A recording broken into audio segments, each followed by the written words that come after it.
Now we are going into the prevention and control. अब तक देखो बेटा हमने क्या देखा कि ड्रग्स क्या होते हैं, कैसे इफेक्ट करते हैं, कैसे एडिक्शन में हम जाते हैं, क्यों बाहर नहीं निकल पाते, एंड उनसे डरना क्यों है, यानी कि उनके साइड इफेक्ट, ये हमने सब देख लिया, उनकी बुरी बातें हमने देख ली। अब ड्रग में किसी एडोलेसेंस को या बच्चे को या किसी इंसान को कैसे जाने नहीं देना है, ये बात अभी हमें समझना है, यानी कि इसका प्रिवेंशन, कोई ड्रग में जाने से कैसे रोकना है हमें, ठीक है। तो बेसिकली बात क्या होती है कि देखो जितने भी एडिक्टिव लोग देखे गए हैं उनके पीछे कुछ ना कुछ वजह होती है, कोई कारण होता है, कोई इन्फ्लुएंस होता है, कोई स्टिमुलस होता है, राइट। तो इसकी वजह से ही बच्चे ड्रग्स में जाते हैं, राइट, जनरली, राइट। तो बेसिकली बात ये होती है कि ऐसे सिचुएशंस होते हैं कुछ जिनमें ये ड्रग्स में जाने के चांसेस बहुत ज़्यादा होते हैं। तो सबसे बेस्ट तरीका यही होता है कि भाई इन सिचुएशंस को पहले ही भांप लेना, जल्दी से एनालाइज कर लेना कि भाई इस जैसे ऐसे सिचुएशन में जिसमें बच्चे एडिक्शन में जा सकते हैं, ऐसे सिचुएशन को जल्दी से ढूंढ लेना, ठीक है। तो ही वो जो बच्चे हैं एडिक्शन में जाएंगे नहीं, ठीक है। अब ये जो है यही लाइन आपकी बुक में लिखी गई है, that is best to identify the situation that में push adolescents towards the use of drug और अल्कोहल अब्यूज, राइट। तो ये जो काम होता है ये दोनों का भी होता है, आपके पेरेंट्स का भी एंड टीचर्स का भी, ठीक है। तो पेरेंट्स आपको नर्चरेंस एंड डिसिप्लिन देते हैं एंड टीचर्स आपको एजुकेशन देते हैं, ठीक है, राइट। नर्चरेंस एंड डिसिप्लिन मतलब क्या, नर्चरेंस यानी कि पॉलन यानी पोषण, मतलब पोषण तुम्हाला माहित है, आपको अच्छी तरह से खाना खिलाना है, पिलाना है, आपकी बॉडी की ग्रोथ होने के लिए जो आवश्यक है वो चीज़ें आपको देना, त्याला म्हणून आपण पोषण। पालन म्हणजे काय, मानसिक शिक्षण देणे, वैचारिक शिक्षण देने, राइट, संस्कार देना जिसको हम इन शॉर्ट बोलते हैं, राइट। कैसे बिहेव करना है, कैसे किन परिस्थितियों में कैसे खुद को स्टेबल रखना है, किन परिस्थितियों में कैसे डिसीजंस लेने हैं, ये जो सारी बातें होती है इसको हम बोलेंगे पालन, यानी कि संस्कार देना, यानी कि नर्चरेंस हो गया, ठीक है। एंड दूसरी बात है डिसिप्लिन। डिसिप्लिन तो हमारी लाइफ के लिए बहुत आवश्यक चीज़ होती है। देखो डिसिप्लिन जो होती है हमारी सुविधा के लिए होती है, राइट। सिंपल एग्जांपल अगर लेंगे तो रोड के ऊपर डिसिप्लिन होता है कि भाई इस साइड से लेफ्ट साइड से चलना होता है, राइट साइड से चलना होता है। अगर ये डिसिप्लिन हम फॉलो नहीं करेंगे तो नुकसान किसको होता है, हमें ही होता है ना, राइट। इसलिए डिसिप्लिन हमारी लाइफ में बहुत ज़रूरी होती है। अब डिसिप्लिन सिर्फ रोड पे ही होता है ऐसे नहीं, हर जगह पे, हर मोमेंट पे आपके पास डिसिप्लिन होना चाहिए होता है, ठीक है। तो डिसिप्लिन भी आपको सिखाया जाता है। डिसिप्लिन में हम यानी कि प्रॉपर रास्तों पे चलते हैं, गलत रास्तों पे हम जाते नहीं है, यानी कि ड्रग्स के एडिक्शन में हम जाने की संभावना कम हो जाती है अगर हम डिसिप्लिन में रहते हैं, ठीक है, राइट। तो ये बात हो जाती है। अब कुछ बातें ऐसी होती है जो बातें आपके पेरेंट्स आपके साथ नहीं कर सकते, या कौन सी चीज़ें बुरी है, कैसी चीज़ें खराब है वगैरह वगैरह, ड्रग्स की वगैरह बातें पेरेंट्स आपके साथ नहीं करेंगे ऑब्वियसली। अब ये बात जो है हम टीचर्स आपके साथ करेंगे। आपको पढ़ा जो रहे टॉपिक है उसका इसी का ही पर्पज़ वही है कि आपको ड्रग्स के बारे में क्या अच्छा है क्या बुरा है ये पढ़ाएंगे। अगर बुरी बातें आपको समझ में आती है तो आप ड्रग्स में जाओगे नहीं, राइट। तो ये सब जो होता है that is best to identify the situations. ये टीचर्स बच्चों को देखते भी रहते हैं, कोई डिप्रेशन में है क्या वगैरह वगैरह बातें भी देख सकते हैं, एंड पेरेंट्स भी इस चीज़ को भांप सकते हैं, ठीक है। चलो अभी आगे चलते हैं। अब इसमें एक महत्वपूर्ण बात आती है, अवॉइड अनड्यू पीयर प्रेशर, ठीक है। पहले तो बात समझेंगे हम पीयर, देन बात समझेंगे हम प्रेशर की, ठीक है। तो what is meaning of peer. देखो इस फोटोग्राफ को अगर आप देख रहे हो तो यहाँ पे ये आप हो, एंड ये जो आजू बाजू वाले आपके जैसे लोग हैं, आपके सानिध्य में आने वाले, आपके साथ में रहने वाले, राइट, ये सभी आपके पीयर ग्रुप में आते हैं, यानी कि पीयर में आते हैं। अब इनके पीयर ग्रुप भी होते हैं, यानी कि कुछ आपके दोस्त होते हैं। अब देखो पीयर का सिंपल मीनिंग आप इतना लीजिए, ऐसे सारे लोग जिनका इन्फ्लुएंस आपके ऊपर, आपके माइंड के ऊपर, आपके साइकोलॉजी के ऊपर होता है, ऐसे सारे लोग आपके पीयर में आते हैं। हाँ, इसमें यह कंपल्सरी नहीं कि आपके दोस्त ही उसमें आते हैं, इसमें आपके दोस्त आ सकते हैं, आपके घर के बड़े लोग आ सकते हैं, आपके भाई बहन आ सकते हैं, आपके रिलेटिव्स आ सकते हैं, आपके नेबर्स भी आ सकते हैं, यानी कि सारे लोग जिनका इन्फ्लुएंस आपके माइंड के ऊपर होता है, ऐसे सारे लोगों को हम बोलेंगे पीयर्स, ठीक है। अब इनका प्रेशर आपके ऊपर ज़रूर होता है, राइट। अब प्रेशर ये पॉजिटिव भी हो सकता है, निगेटिव भी हो सकता है। अब देखो सिंपल मीनिंग समझाएंगे। आपका एक पीयर ग्रुप पकड़िए, आपके दोस्त दोनों तरीके से आपको प्रेशर दे सकते हो। समझो कि आप ऐसे खाली बैठे थे, टाइम पास कर रहे थे, एंड उस टाइम पे आपके दोस्त आपको मिले, एंड उन्होंने आपको ये इस कंडीशन में देखा, एंड वो आपको थोड़ा सा गुस्सा करने लगे, आपको झाँपने लगे, तो ऐसा क्यों बैठा है, तेरे पास टाइम बहुत ज़्यादा है क्या, पढ़ाई करने का टाइम है अभी, अब एग्ज़ाम पास में आ रही है, चलो पढ़ाई करते हैं, स्टडी रूम चलते हैं या स्टडी हॉल चलते हैं वगैरह वगैरह, ऐसा करो वैसा करो। अब उनका आपके ऊपर ये प्रेशर आता है कि नहीं आता है, एंड ये प्रेशर आपके लिए बेनिफिशियल है या हार्मफुल है? Yes, of course it is a beneficial. तो ऐसे बेनिफिशियल प्रेशर को हम बोलेंगे पॉजिटिव पीयर प्रेशर। कई बार ये प्रेशर निगेटिव भी होता है। अब निगेटिव भी होता है मतलब कैसे? देखो यहाँ पे ये बात, आपके दोस्त हैं, आपको किसी एक्स्ट्रा एक्टिविटी के लिए आपको बुला रहे हैं, चलो एक समझो कि मूवी के लिए चलो एक बार देख के आते हैं, 3 घंटा तो देखना ही है, अब क्या 3 घंटे में तुम तीर मारने वाले हो क्या? ऐसे वैसे बातें करके आपको प्रेशराइज कर ही देते हैं एंड आपको मूवी के लिए लेके जा भी सकते हैं। तो ये प्रेशर कैसा हो गया? आपके लिए नुकसानदेह हो गया। राइट, तो ऐसे नुकसानदेह वाले जो प्रेशर्स होते हैं उनको हम बोलेंगे नेगेटिव प्रेशर्स। बात समझ में आ रही है? तो आपको यहाँ पे लिखा गया आपके बुक में भाई अवॉइड अनड्यू पीयर प्रेशर, यानी कि जिस प्रेशर की आपको ज़रूरत नहीं है, यानी कि मुझे सीधा ये बोलना है कि नेगेटिव पीयर प्रेशर को आपको अवॉइड करना होता है। ठीक है, तो यहाँ पे अगर आपके दोस्त ऐसे बोल रहे हैं तो आपको उनको ना बोलना सीखना पड़ेगा। देखो कोई दोस्त आपका ये भी बोल सकता है एक बार एक सिगरेट लेके देख बहुत अच्छा लगेगा, एक बार लेने से क्या हो रहा है, ऐसा वैसा आपको प्रेशराइज कर सकता है, लेकिन आपका क्या रोल होना चाहिए? No, always no. ठीक है, कोई दोस्त उससे भी बड़ा हो सकता है, ये भी बोलेगा कि भाई एक बार लेके देख बहुत अच्छा लगेगा, लेकिन आपको हमेशा बोलना है नहीं। राइट, तो ये आपने पीयर प्रेशर लेना नहीं होता है। अब ये लेने की बात हो गई, पीयर प्रेशर देना भी नहीं होता है, क्योंकि कोई देगा तो ही कोई लेगा ना। राइट, तो देखो ये बच्चा छोटा बच्चा है, ये उसका बड़ा भाई हो सकता है या कोई हो सकता है या बड़ा रिलेटिव है, समझो कोई भी है जो इसको स्कोल्ड कर रहा है, डांट रहा है, तो ये एक प्रकार का प्रेशर ही होता है। बेचारा पहले से ही मायूस है, इसमें कोई गलती होंगी या कोई मार्क्स कम आए होंगे, कोई भी बात हो सकती है, गिल्ट हो सकता है। तो ऐसे कंडीशन में बड़ों का ये रोल नहीं होना चाहिए कि भाई उसको डांटना चाहिए, पहले से ही मायूस है एंड ये अगर उसको डांट रहे तो नालायक है, तू गधा है, तो ऐसा है, निकम्मा है वगैरह वगैरह। राइट, तो उसके मन में भी वही फीलिंग जागते रहेंगे एंड उसको बुरा भी लगने लगेगा कि यार मुझे तो कोई समझता है ही नहीं। राइट, मैं ऐसा हूँ वैसा हूँ, मेरा कोई सहारा नहीं है, अब एक तू ही सहारा, ऐसी बात हो सकती है। बात समझ रहे हो ना? एंड ये ड्रग के एडिक्शन में जा सकते हैं। तो इसलिए बच्चों को कभी डांटना नहीं चाहिए, बट मतलब पीयर प्रेशर देना नहीं है। तो ऐसे कंडीशन में क्या करना चाहिए? देखो ऐसे कंडीशन में एजुकेशन एंड काउंसलिंग करना चाहिए। एजुकेशन एंड काउंसलिंग, उनको सिखाना चाहिए भाई गलतियां होती रहती हैं, परेशानियां आते रहती है। राइट, हमारे हिसाब से सब कुछ होता नहीं है, कभी हमारी हार होगी, कभी हमारी जीत होगी। राइट, ये सब होने ही वाला है। तो ऐसे कंडीशन में खुद को स्टेबलाइज रखना बहुत ज़रूरी होता है। तो ऐसे प्रॉब्लम्स को फेस करना उनको सिखाना पड़ता है एजुकेशन एंड काउंसलिंग से। तो उनको फेस टू द प्रॉब्लम सिखाना पड़ेगा, स्ट्रेसफुल कंडीशन को हैंडल कैसे करना है ये सिखाना पड़ेगा, डिसअपॉइंट्स को कैसे एक्सेप्ट कर रहे हैं, हमारे फेलियर को कैसे एक्सेप्ट कर रहे हैं ये सिखाना पड़ेगा, ना कि उनको डांटना है। आप देखिए ये बेचारा पहले से ही मायूस है, उसका ये पिताजी होंगे या बड़े भाई होंगे। राइट, ये उसको समझा रहे, एजुकेशन काउंसलिंग कर रहे हैं। राइट, अब एजुकेशन एंड काउंसलिंग करेंगे तो वो उसको जो है गिल्ट या पश्चाताप जो है वो कम होने लगता है, उसको लगता है कि भाई मुझे समझने वाला कोई है एंड उसका मन जो है हल्का हो जाता है, खुश हो जाता है एंड ये पिक्चर कुछ इस तरह से ट्रांसफॉर्म हो जाता है। राइट, अब देखो वो बच्चा पढ़ाई कर रहा है एंड यहाँ पे अगर बात उल्टी होती, इन्होंने अगर इसको डांट दिया होता, ऐसा होता वैसा किया होता, तो ये बोलता कि भाई मेरा कोई सहारा नहीं, अब एक तू ही सहारा, ऐसी बात हो जाती ना। राइट, तो वो एडिक्शन में चला जा सकता। तो ऐसे करना नहीं चाहिए, यानी कि avoid undue peer pressure, that should be a counselling and education होना चाहिए बच्चों का। बात समझ में आ रही है? अब एजुकेशन एंड काउंसलिंग में अगर हम और बात करेंगे तो यहाँ पे हमें थोड़ा सा बच्चों की तरफ ध्यान भी देना पड़ता है। अब हर कोई बच्चा 24 घंटा पढ़ाई करेगा या एक ही एक्टिविटी करेगा, ऐसी बात नहीं हो सकती है। राइट, तो अगर वो पढ़ाई नहीं कर रहा है या उसका जो करिकुलम है वो नहीं कर रहा है तो वो खाली दिमाग का रहेगा एंड आप जानते हो खाली दिमाग यानी कि शैतान का घर, ऐसी बात आपको पता है। राइट, ये बराबर बात बोली गई है। जब भी हम खाली दिमाग से होते हैं, यानी कि हम जब कुछ कर नहीं होते तो हमारे दिमाग में विचार चलते रहते हैं एंड हमारे विचार बुरे चीज़ों में ही ज़्यादा चलते रहते हैं, ये ह्यूमन टेंडेंसी होता है। ठीक है, अब इसलिए जब बच्चा उसे करिकुलम में नहीं है, पढ़ाई नहीं कर रहा है, तो उसकी जो एनर्जी होती है, माइंड एनर्जी होती है, फिजिकल एनर्जी होती है, उसको अच्छे डायरेक्शन में हमें भेजना पड़ता है, यानी कि जिससे उसको बेनिफिट मिले। अब जिस एक्टिविटीज़ से बेनिफिट मिले, ऐसे एक्टिविटीज़ को हम बोलते हैं हेल्दी परस्यूट्स। ठीक है, अब इसमें बहुत सारी चीज़ें आ सकती है, कुछ एग्जाम्पल यहाँ पे है। तो जिस बच्चे को स्पोर्ट्स अच्छा लगता है तो उसको खेलने दीजिए। राइट, खेलने से बड़ा बेनिफिट होता है। हमारा फिजिकल डेवलपमेंट अच्छा होता है, हार जीत को हम हंसते खेलते सीखने लगते हैं, राइट।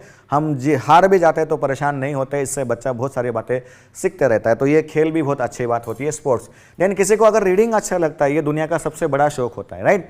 तो रीडिंग से हमारी विचारधाराएं सुधर जाती है, हमारे नॉलेज में बहुत चढ़ाव आ जाता है, ठीक है। एंड हमारे दिमाग को डायरेक्शंस मिलने लगते हैं कि कैसे स्वभाव हमारा होना चाहिए, कैसे हम बिहेव करना चाहिए, कैसे डिसीजन लेना होता है। बट बात यह है कि कंडीशन यहाँ पे एक अप्लाइड है, the books should be good, क्योंकि बुक्स भी आप जानते हो कैसे कैसे बुक्स मिलते हैं, ठीक है। तो ऐसे बुक्स होने नहीं चाहिए। अब किसी बच्चे को अगर म्यूजिक अच्छा लगता है तो उसको बजाने दीजिए, सुनना अच्छा लगता है तो सुनने दीजिए, किसी को डांसिंग लगता अच्छा लगता है तो उसको डांस करने दीजिए, ये भी बहुत अच्छा हॉबी होता है, ठीक है। देन किसी को अगर योगा पसंद है, दैट इज ऑल्सो गुड, ये भी करने दीजिए। मतलब ऐसे n number of extra curricular activities होते हैं जो बच्चों को हेल्दी परस्यूट्स में लेके जाते हैं, ठीक है। तो इस तरह से ये करना चाहिए। दूसरी बात, कुछ बच्चे जो होते हैं इंट्रोवर्ट होते हैं। इंट्रोवर्ट होते हैं मतलब कुछ बच्चे एक्सट्रोवर्ट होते हैं, कुछ बच्चे इंट्रोवर्ट होते हैं। देखो, कुछ बच्चे एक्सट्रोवर्ट होते हैं मतलब क्या होता है कि वो खुल के बात करते हैं। आज मतलब खुल के बात करते हैं मतलब उनसे अगर कोई गलती हो गई तो आके वो खुद से आपको बताएंगे। जैसे कि फॉर एग्जांपल, मैं आज जाके इसका सर फोड़ के आया हूँ, ऐसे भी कुछ बच्चे होते हैं जो आपको डायरेक्टली बोलेंगे, राइट। बट कुछ बच्चे होते हैं कि भाई वो कुछ बोलते ही नहीं, वो गुमसुम रहने लगते हैं, राइट। एंड उनकी वो भावनाओं को एक्सप्रेस नहीं कर पाते। तो ऐसे बच्चों की तरफ हमें ज़्यादा ध्यान देना पड़ता है, क्योंकि उनके जो भावना है उनके मन के अंदर ही रह रहे, वो घुटन बन जाते हैं, राइट। एंड ये अगर ऐसा घुटन बढ़ते गया तो उनको ये लगता है कि भाई मेरा तो कोई केयर करने वाला है ही नहीं, मुझे कोई पूछता ही नहीं है, मेरा कोई सहारा है नहीं। अब एक तू ही सहारा, ये बात हो सकती है। बात समझ में आ रहा है आपको? तू ही सहारा यानी कि हाँ, राइट।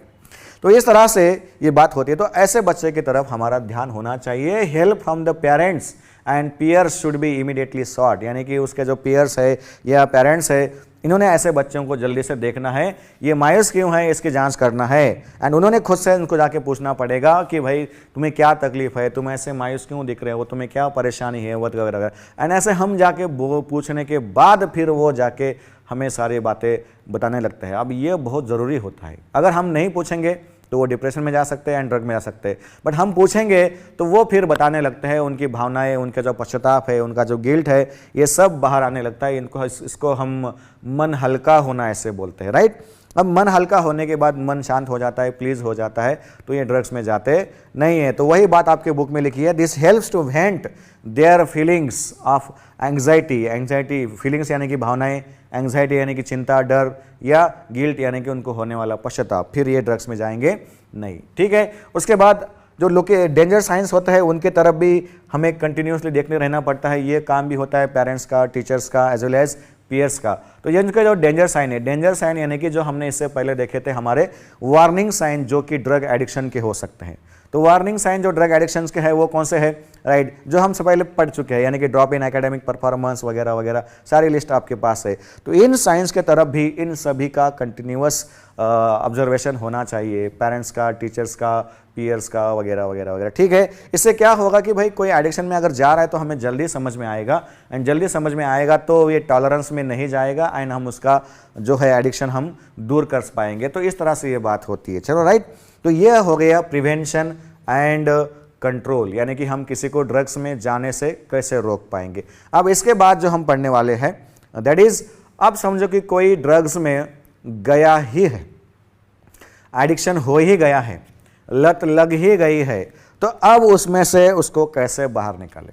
अब इससे पहले आप ये हम डिपेंडेंस फिनोमेनन पढ़ चुके हैं, आपको समझ में आ रहा है कि भाई ये ड्रग में से बाहर निकलना कितना मुश्किल हो जाता है। किसी को अगर ड्रग नहीं मिली गलती से तो वो हैवान भी बन सकता है, ये आपने देखा है। फिर इसको ड्रग में से कैसे छुड़ाए, इसका भी तरीका है। तो इसके लिए हमें स्पेशल एक्सपर्ट लोगों की मदद लेनी पड़ती है, राइट। तो यहाँ पे seeking for the professional and medical help ऐसा लिखा गया है, राइट। तो ये लोग एक्सपर्ट होते हैं इस ड्रग छुड़ाने में। इसमें दो प्रकार के लोग आपको मिलेंगे, ठीक है। दैट इज, एक होता है साइकोलॉजिस्ट एंड एक होता है साइकेट्रिस्ट।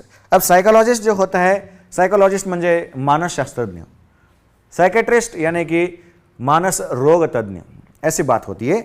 अब साइकेट्रिस्ट, साइकोलॉजिस्ट यानी कि क्या, इनका जो पढ़ाई होता है हमारे विचारधाराओं पे, हम विचार कैसे करते हैं, हमारे थिंकिंग पे, राइट, हमारे बिहेवियर पे, हमारे स्वभाव पे, यानी कि इनका पढ़ाई होता है। एंड ये जनरली बातों से काम चलाते हैं, यानी कि बेसिकली हमने बताया कि भाई कोई ना कोई इन्फ्लुएंस होता है जिसकी वजह से कोई इंसान ड्रग में जाता है, बेवजह जाता नहीं है। तो बेसिकली ये जो साहब है पेशेंट के साथ बहुत सारी बातें करते हैं, उनके अंदर की जो भावनाएं हैं उनको बाहर निकालने की कोशिश करते रहते हैं, उनमें क्या परेशानी है उसको ढूंढने की कोशिश करते रहते हैं, एंड कौन सा ऐसा स्टिमुलस था जो ड्रग के लिए कारणीभूत था ये ढूंढने की कोशिश करते हैं, वगैरह वगैरह वगैरह। एंड यह सब ढूंढने के बाद उनका फिर मन परिवर्तन यानी कि काउंसलिंग करना स्टार्ट करते हैं, एंड इसमें उनकी विचारधाराओं को ये बदलने की कोशिश करते रहते हैं, राइट। इनके जो नेगेटिव विचार है उनको पॉजिटिव विचारों में ये बदलने की कोशिश करते हैं। कई बार ये हिप्नोटाइज भी कर सकते हैं। हिप्नोटाइज यानी कि पेशेंट को एक स्थिति में हम लेके जाते हैं एंड उनके दिमाग में हम विचार डाल भी सकते हैं, राइट। तो इस तरह से ये बातें कर सकते हैं, एंड अल्टीमेटली पेशेंट में एक आत्मविश्वास जगा जाते हैं कि भाई अभी मुझे ड्रग की आवश्यकता नहीं है, मैं ड्रग्स में जाऊंगा नहीं। उसमें एक अंदर से विल पावर ये जगा देते हैं, राइट। वो ड्रग्स में फिर से जाएगा नहीं, ठीक है। एंड डॉक्टर साहब क्या करते हैं फिर? डॉक्टर साहब जो उनका काम होता है कि भाई दवाएं छुड़ाने का मेन काम यानी कि डी एडिक्शन प्रोसेस ये करते हैं, यानी कि बेसिकली उस पेशेंट को अगर हम दवाई नहीं देंगे तो आपको ये पता है कि विड्रॉल सिम्टम आ जाएंगे, एंड विड्रॉल सिम्टम आ जाएगा तो उसको ड्रग लेना कंपलसरी हो जाएगा, एंड आपने नहीं दिया तो वो हैवान भी बन सकता है, ये आपको पता है। तो फिर आप डॉक्टर साहब कैसे काम करते हैं? तो कई बार इसमें हमें पेशेंट को हॉस्पिटल में एडमिट भी करना पड़ेगा, राइट। तो यहाँ पे क्या करते हैं बेसिकली डॉक्टर साहब की जो पढ़ाई होती है वो मेडिसिन में, दवाई में होती है। तो यहाँ पे हम क्या करते हैं कि अगर एक आधा ड्रग है, समझो कि फॉर एग्जांपल अल्कोहल, कोई एक अल्कोहल का एडिक्टिव है, तो हमें अल्कोहल तो देना नहीं है। अब देंगे नहीं तो उसको विड्रॉल सिम्टम आएंगे, तो वो भी हमें आने देना नहीं है। मतलब अल्कोहल भी नहीं देना है, विड्रॉल सिम्टम को भी रोकना है। तो ये काम डॉक्टर साहब कैसे करते हैं? वो कैसे करते हैं? तो बेसिकली अल्कोहल तो हम देंगे नहीं, बट विड्रॉल सिम्टम ना आए इसलिए अल्कोहल जहाँ पे काम कर रहा था वहीं पे काम करने वाली दूसरी अल्टरनेटिव दवा जो कि बॉडी के लिए सेफ है, ऐसी दवा हम यूज़ करते हैं। मतलब जो अल्कोहल का इफेक्ट तो बॉडी को देगी लेकिन उसका साइड इफेक्ट बॉडी के ऊपर नहीं होगा। तो शुरुआत में इसका ड्रग में आपको मैं बोल सकता हूँ, that is called as a chlordiazepoxide नाम की दवाई होती है, आपको समझेगा नहीं लेकिन छोड़ दीजिए। इस दवाई का हम जो यूज़ है शुरुआत में ज़्यादा डोज में करना पड़ता है, कई बार दिन में हमें 6 गोलियाँ देनी पड़ती है, right. And over the 2 months और 3 मंथ्स ये डोज हम धीरे धीरे क्योंकि आपकी फिजियोलॉजी भी एकदम से मॉडिफाई नहीं हुई, धीरे धीरे मॉडिफाई होगी, तो इसको रीमॉडिफाई करना पड़ेगा धीरे धीरे, राइट। तो ये दवाई हम शुरुआत में ज़्यादा फ्रीक्वेंसी में देते हैं, धीरे धीरे पहले 6, बाद में 5 गोलियाँ, बाद में 4 गोलियाँ, बाद में 3, ऐसे कर करके इसको 0 तक लेके आते हैं ओवर 2 या 3 मंथ्स, राइट। एंड इस तरह से फिर उसके बॉडी में विड्रॉवल सिम्टम आने से हम रोक देते हैं। तो ये 2 एक्सपर्ट लोग, कोई भी जो ड्रग में फंस चुका है उसको ये आपका एनसीईआरटी कैसे शब्द यूज करता है? The quagmire of the drug. Quagmire का मीनिंग होता है दलदल। क्वागमायर का मीनिंग क्या होता है? दलदल यानी ऐसी सिचुएशन जिसमें से बाहर निकलना बहुत मुश्किल होता है। तो ऐसी सिचुएशन, अब ये दलदल किसका है? ड्रग्स का या अल्कोहल का है, राइट। तो इसमें से ऐसे इंसान को बाहर निकालने में ये 2 एक्सपर्ट आपकी मदद करेंगे। तो ये क्या क्या काम करते हैं हमने समझाया, आपको समरी करते हैं। ये डी एडिक्शन प्रोसेस करते हैं डॉक्टर साहब, राइट। उसके बाद जो है रिहेबिलिटेशन बात करेंगे, and increase in will power, ये इनका काम हो गया। अब जो नेक्स्ट काम आता है that is a rehabilitation process. देखो रिहॅबिलिटेशन म्हणजे काय? पुनर्वसन कशासाठी, राइट। देखो बेसिकली बात जो ये है कि कोई अगर ड्रग में फंस गया, मैंने बताया उसका जो बिजनेस है वो चला जाता है, अर्निंग सोर्स जो है वो खत्म हो जाता है, उसका घर बार बिखर जाता है, फैमिली डिस्प्यूट हो जाते हैं, राइट। अब समाज में भी उसका स्थान नहीं रहता। अब ऐसे इंसान को हमने डी एडिक्शन कर दिया, विल पावर जगा दी, सब कुछ कर दिया, राइट। एंड उसको अगर समाज में ऐसे ही हमने छोड़ दिया तो बात क्या हो जाएगी? समाज में जाएगा, ना उसका घर है, ना उसका बिजनेस है, ऑक्यूपेशन है, कोई पैसे का साधन है, वो लोग उससे बात नहीं कर रहे। अब ऐसी सिचुएशन में वो जाएगा तो फिर क्या बोलेगा? अब तो मेरा कोई सहारा है नहीं। फिर से बात क्या होगी? अब तू ही सहारा। मतलब जो हमने किया कराया वो सब पानी में जाएगा। इसलिए उसका रिहैबिलिटेशन भी हमें करना पड़ेगा। यहाँ पे बहुत सारे एनजीओज यानी कि नॉन गवर्नमेंटल ऑर्गेनाइजेशन, सेवाभावी संस्थाएं हम बोलेंगे, राइट। तो वो इनकी मदद करते हैं, छोटा मोटा हो सके उतना उनको हम बिजनेस देने की कोशिश यहाँ पे करते हैं, उनका अर्निंग जो है सुधारने की हम कोशिश करते हैं। फैमिली को हम समझाएंगे, उनके रिलेटिव्स को हम समझाएंगे कि भाई ये पहले जैसा इंसान अभी रहा नहीं, अब ये सुधर चुका है, अब इसको आपके सहारे की आवश्यकता है, आप इसको संभालिए, पहले जैसा करेगा नहीं, ऐसा वैसा सब करके उसको एक समाज में स्थान भी लेना पड़ता है। तो इस बात को हम बोलेंगे पुनर्वसन यानी कि रिहैबिलिटेशन। तो ये इस तरह से किसी का हम डी एडिक्शन प्रोसेस करते हैं। तो basically here we are ending with this topic and आपको इस टॉपिक के लिए एक लास्ट लाइन ज़रूर दूंगा, तो इस लाइन को एक केयरफुली पढ़िए आप। तो all the best to you all, best wishes for exams, right. पढ़ाई करते रहिए, अच्छी तरह से कीजिए, मेरी सारी शुभकामनाएं आपके साथ।